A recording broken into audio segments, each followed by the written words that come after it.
Guerre au Soudan, 176 morts en 2 jours dans des bombardements meurtriers.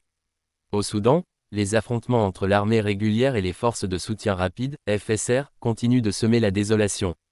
Selon des sources locales, au moins 167 personnes ont perdu la vie ces 2 derniers jours, principalement dans des bombardements intensifs qui ont touché des zones civiles.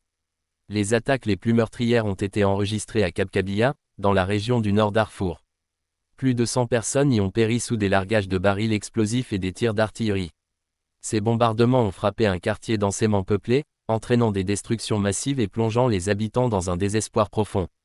Dans un camp de déplacés de la région, les familles, déjà confrontées à des conditions de vie précaires, ont dû fuir une nouvelle fois pour échapper aux tirs.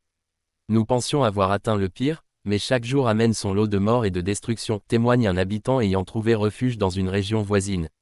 À Omdurman, une ville proche de Khartoum, au moins 20 civils ont été tués dans des tirs d'artillerie lourde. La capitale soudanaise, dévastée par des mois de conflit, continue de subir les conséquences de cette guerre sans fin.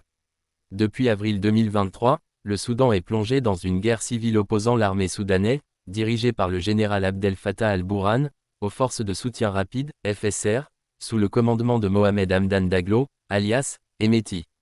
Le conflit a déjà causé la mort de dizaines de milliers de personnes et déplacé plus de 11 millions d'habitants, selon les Nations Unies.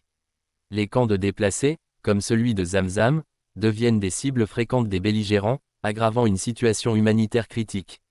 Les organisations internationales appellent à un cessez-le-feu immédiat et à la protection des civils. Il est impératif que la communauté internationale agisse maintenant pour prévenir une catastrophe encore plus grande, a déclaré un porte-parole du Haut-Commissariat des Nations Unies aux droits de l'homme. Malgré l'ampleur de la crise, les efforts de médiation internationale peinent à porter leurs fruits.